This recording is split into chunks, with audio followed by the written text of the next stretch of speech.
seluruh wali songo 99-nya saudara merupakan keturunan daripada Amir Abdul Malik. Siapa itu Amir Abdul Malik? Tidak lain dan tidak bukan adalah keturunan dari Al-Imam Muhammad Shaqib Mirbad. Siapa itu beliau? Tidak lain dan tidak bukan merupakan keluarga besar Ba'alwi yang berasal daripada keturunan Al-Imam Ubaidillah. Nasab Sultan Hasanuddin ini bukan nasab sembarangan, bukan nasab boleh beli, bukan nasab boleh nyatut, bukan nasab boleh ngaku-ngaku, tapi nasab Sultan Hasanuddin diakui para ahli tarikh dan ahli nasab dari ulama-ulama besar Ba'alwi, saudara. Jadi kalau misalnya ada yang lainnya yang merasa memiliki manuskrip-manuskrip yang menghubungkan silsilah Wali Songo kepada Ba'alwi, kita siap untuk berdiskusi, dan saya mempunyai kesimpulan bahwa semua itu hanyalah hoak belaka.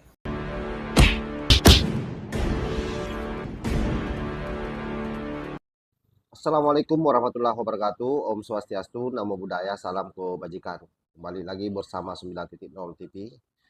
Terbaru bahwa hari ini ada informasi viral beredar, Bung Rizik Syihab itu mengalami sakit dan beberapa jadwalnya yang mau roadshow ke Surabaya itu kemudian dengan sendirinya tidak jadi ya. Ya boleh jadi ini karena kualat terhadap Trah Wali Songo. Kita tahu sebelumnya bahwa beliau pernah ziarah kubro ke makam Sultan Hasanuddin Banten, dan di sana dia berteriak-teriak memaksa keadaan seolah-olah bahwa Trah Wali Songo itu adalah merupakan suriat daripada Ubaidillah. Nah, inilah yang menjadi problem bagi Bung Rizik Syihab ya, karena tidak jera menebar hoaks di mana-mana. Dan provokasi Bung Rizik Syihab itu kemudian direaksi oleh Kiai Imad dan tentu sangat menohok, sekalipun dengan penyampaiannya yang lemah lembut, sopan, santunnya tidak ketulungan Kiai Imad pada saat membalas atau menjawab penyampaian-penyampaian Bung Rizik Syihab pada saat ada di makam tersebut. Tetapi di sini membuktikan bahwa Kiai Imad betul-betul sudah sangat kokoh, teguh pendirian, mengatakan bahwa Wali Songo itu bukanlah jalur dari Kelambat Lawi yang bersambung ke Rasulullah Shallallahu Alaihi Wasallam sebagaimana klaim daripada Bung Rizik Syihab. Dan bagi Kiai Imad lebih tepatnya mengatakan bahwa apa yang disampaikan oleh Bung Rizik Syihab itu adalah hoax atau bohong ya, berita bohong karena tidak didukung dengan data dan fakta. Kenapa? Karena Suriat Wali Songo sendiri sudah punya catatan tersendiri yang nyambung ke Rasulullah Shallallahu Alaihi Wasallam dan sudah diisbat oleh Narkoba Internasional. Seperti apa videonya? Ini kita simak secara bersama-sama. Dari nasab daripada Sultan Hasanuddin ini, sebagaimana kita ketahui, beliau tidak lain dan tidak bukan adalah putra daripada salah satu wali songo yang sangat terkenal, yaitu Sunan Gunung Jati, yang tidak lain dan tidak bukan adalah Maulana Syarif Hidayatullah radhiyallahu taala anhu. Dan beliau ini saudara bersama wali-wali songo yang lainnya, seluruh wali songo 99-nya saudara merupakan keturunan daripada Amir Abdul Malik. Siapa itu Amir Abdul Malik? Tidak lain dan tidak bukan adalah keturunan dari Al-Imam Muhammad Shaqib Mirbad. Siapa itu beliau? Tidak lain dan tidak bukan merupakan keluarga besar Ba'alwi yang berasal daripada keturunan Al-Imam Ubaidillah Ibnu Ahmad bin Isa Al-Muhajir radhiyallahu anhum. Alhamdulillah. Nah kemudian saudara, sekarang ini ada orang-orang tidak bertanggung jawab mau obok-obok nasab Wali Songo, saudara. Sekali lagi saya mau sampaikan, bukan nasab Ba'alwi yang mau diobok, bukan nasab para habaib yang mau diobok, saudara. Akan tetapi nasab Wali Songo termasuk nasab Sultan Hasanuddin mereka ingin obok-obok, saudara, dan ini berbahaya. Para ratu bagus, para ratu tidak boleh diam, semua keturunan daripada Kesultanan Banten tidak boleh diam. Karena saudara, urusan nasab daripada Sultan Hasanuddin ini nasab mulia, nasab suci, nasab murni, nggak boleh sembarangan diobok-obok oleh siapapun, saudara. Takbir, takbir, sallu ala nabi. Ada yang protes, saudara. Habib Rizik ngapain sih ngomongin nasab? Ada apa sih urusan nasab? Kan masih banyak urusan penting daripada nasab. Jawab jangan. Jawab jangan. Saudara, salah satu masalah mu'tabar dalam fikih dan usulnya adalah hifdzun nasab, menjaga nasab. Selain ada hifdzud din, hifdzul akal, saudara, kemudian hifdzul mal dan lain sebagainya, yang berikutnya adalah hifdzun nasab. Hifdzun nasab itu adalah hifdzun nasab. Nah, kalau hifdzun nasab ini dijadikan salah satu maslahat muktabarah dalam fikih dan usulnya, itu sudah cukup dalil buat kita. Masalah nasab adalah persoalan penting, bukan persoalan main-main, sudah. Takbir, takbir. Jangan main-main mengurusan nasab. Gibran jadi wakil presiden gara-gara nasab anak Jokowi. Kalau Gibran bukan anak Jokowi, nggak ada partai yang dukung, betul? Betul. Didukung gara-gara anak siapa? Anak siapa? Nasab bukan loh. Nasab bukan loh. Enak aja saudara, nasab. Nasab nggak perlu pala lubuminyan. Nasab punya peranan. Nasab Sultan Hasanuddin ini bukan nasab sembarangan, bukan nasab boleh beli, bukan nasab boleh nyatut, bukan nasab boleh ngaku-ngaku, tapi nasab Sultan Hasanuddin diakui para ahli tarikh dan ahli nasab dari ulama-ulama besar Ba'alwi, saudara. Takbir. Ada yang bertanya tentang ziarah kubro kemarin itu kepada saya, ya. Jadi saya memberikan jawaban, sangat mengapresiasi adanya ziarah kepada Sultan Maulana Hasanuddin, ya. Karena beliau adalah penyebar agama Islam di Banten, juga ayahnya adalah penyebar agama Islam di seluruh Jawa Barat dan sekitarnya. Jadi memang seharusnya umat Islam yang ada hari ini, selain untuk mendoakan, juga menegaskan dan mengakui bahwa penyebar agama di Islam Indonesia adalah Sultan Maulana Hasanuddin dan para wali songo lainnya, juga para wali-wali di Nusantara. Nah, kemarin Rizik Syihab dan kawan-kawan berziarah ke Banten, itu sangat mengapresiasi saya secara pribadi bahwa memang harus ada penegasan, pengakuan dari Ba'alawi tentang bahwa penyebar agama Islam di Nusantara ini adalah para wali songo dan anak keturunannya. Sultan Maulana Hasanuddin Banten adalah sebagai putra dari Sunan Gunung Jati Syarif Hidayatullah yang menyebarkan agama Islam di tanah Banten dan di Jawa Barat. Nah, kemudian ada yang mempermasalahkan sebagian warga Banten tentang adanya orasi, ya. Ya, kalau masalah adanya orasi itu mungkin masuk ke dalam bab akhlak, ya. Kalau standar akhlak daripada keturunan Wali Songo sebagai keturunan baginda Nabi Muhammad SAW mungkin itu dianggap kurang berakhlak.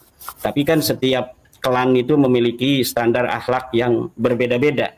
Mungkin menurut Wali Songo, kalau orang ada di kampung orang kemudian berteriak-teriak itu dianggap tidak berakhlak. Tetapi mungkin bagi Rizik Syihab dan kawan-kawan itu tidak seperti itu. Jadi bagi saya biasa-biasa saja.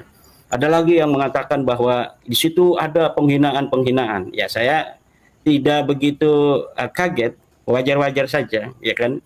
Kenapa wajar-wajar saja? Karena memang kalau misalnya saya mendapatkan berita bahwa yang menghina adanya provokasi itu dari keluarga Kesultanan Banten atau keturunan Sultan Banten, turunan Wali Songo sebagai keturunan baginda Nabi besar Muhammad SAW menghina, memprovokasi, itu aneh. Tapi kalau dari klan Ba'alwi, ya ini bukan yang pertama. Sebelumnya memang klan Ba'alwi menghina kan, itu udah biasa. Ada Bahar Smith, ada Muhdor Tanggul, ada Faisal Asgab, ada Taufik Asgab. Jadi saya kira itu tidak aneh dan kita harus memaklumi itu. Adapun itu tempatnya di masjid, ya itu tidak itu tidak layak itu adanya penghinaan, provokasi di masjid.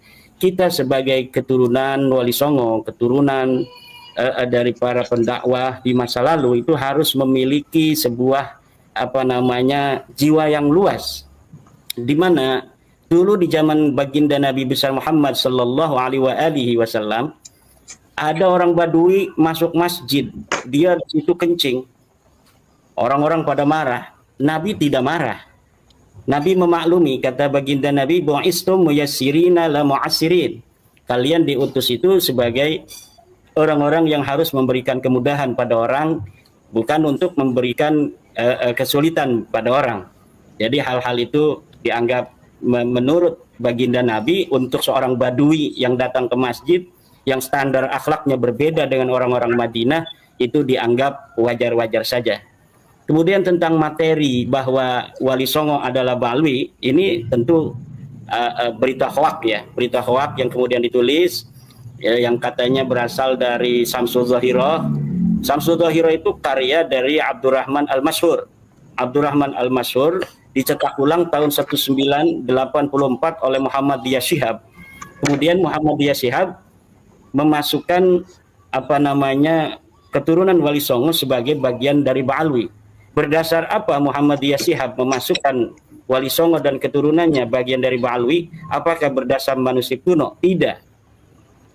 Disebutkan oleh Muhammadiyah Syihab di dalam ta'liq kitab Samsul Zahirah itu halaman 521 bahwa dia mendapatkan berita itu dari orientalis Belanda yang bernama Van den Berg. Dia mendapatkan dari kitab Al-Musaltanat karya Van den Berg bahwa Wali Songo dan keturunannya itu merupakan bagian dari keturunan Ba'alwi, Abdul Malik bin Alwi bin Muhammad Sahib Mirbat. Itu berdasarkan pengakuan sendiri dari Van den Berg. Kemudian Muhammadiyah Syihab juga di dalam ta'liq kitab Samsul Zahirah itu katanya mendapatkan sebuah manuskrip yang berasal dari Kesultanan Palembang yang berangkat tahun 1750-an bahwa keluarga Palembang dan Wali Songo itu merupakan dari keturunan Ba'alwi. Saya menyatakan dengan seyakin-yakinnya bahwa manuskrip itu tidak pernah ada. Manuskrip yang berangkat tahun 1750 yang kemudian di dalamnya dituliskan bahwa Wali Songo dan keturunannya itu merupakan Ba'alwi, manuskrip itu tidak pernah ada. Manuskrip itu sama dengan manuskrip Kertabumi, negara Kertabumi yang diasumsikan sebagai tulisan dari Pangeran Wangsakerta, seorang ulama besar di tanah Cirebon. Tetapi kemudian setelah naskah ini diteliti oleh filolog dari Universitas Indonesia, manuskrip yang di dalamnya ada nama Ubaidillah itu yang diberi angka tahun 1677 ternyata manuskrip palsu menurut para filolog. Setelah diperiksa kertasnya itu adalah kertas yang diproduksi pada tahun 1960. Siapa kira-kira dari Ba'alwi yang hidup di tahun 1960 yang mengasosiasikan keturunan Wali Songo itu merupakan Ba'alwi, yaitu Salim bin Jindan. Salim bin Jindan banyak menulis kitab. Beliau wafat 1969, maka 1960 itu adalah angka yang sangat masuk akal apabila kita mencurigai ada keterikatan antara manuskrip palsu yang ditemukan di Cirebon itu dengan kitab-kitab Salim bin Jindan yang pada tahun 1960 itu beliau sudah menulis nasab Ba'alwi nasab Wali Songo disambungkan kepada Ba'alwi. Nah, manuskrip negara Kertabumi itu hari ini masih ada di perpustakaan Sri Baduga atau di Museum Sri Baduga Maharaja di sana, yang di dalamnya ada nama Ubaidillah, ya. Dan itu sudah teliti sebagai manuskrip palsu oleh para filolog dari Universitas Indonesia, dan beritanya pun tahun 2010-an itu dimuat oleh koran ternama atau majalah ternama Tempo. Jadi Ba'alwi yang dikatakan sebagai leluhur daripada Wali Songo itu adalah berita hoak menurut saya. Kemudian ada seorang peneliti dalam tanda kutip yang banyak memposting di media sosialnya bahwa Wali Songo itu adalah Ba'alwi, yaitu Pak Ahmad Basso, yang menurut beliau banyak manuskrip-manuskrip yang mendukung kesimpulan Pak Ahmad Basso bahwa Wali Songo adalah Ba'alwi. Saya dalam satu tulisan sudah menantang kepada Pak Ahmad Basso, kalau betul-betul Pak Ahmad Basso memiliki manuskrip yang nyata, yang tua, yang menyatakan ketersambungan nasab Ba'alwi kepada baginda Nabi dan ketersambungan nasab Wali Songo kepada Ba'alwi, maka saya siap untuk berdiskusi dengan Pak Ahmad Basso. Tetapi tidak ada respon dari Pak Ahmad Basso, padahal Pak Ahmad Basso kenal saya, beliau pernah ke pondok pesantren saya, kita pernah bersama-sama bicara tentang sejarah Wali Songo. Kemudian karena tidak ada tanggapan, saya meminta Sekretaris Jenderal Perjuangan Wali Songo Indonesia Laskar Sabilillah, Kiai Ali Zain dari Banda Kerep, untuk menghubungi beliau. Ternyata beliau juga tidak merespon. Jadi kalau misalnya ada yang lainnya yang merasa memiliki manuskrip-manuskrip yang menghubungkan silsilah Wali Songo kepada Ba'alwi, kita siap untuk berdiskusi, dan saya mempunyai kesimpulan bahwa semua itu hanyalah hoak belaka.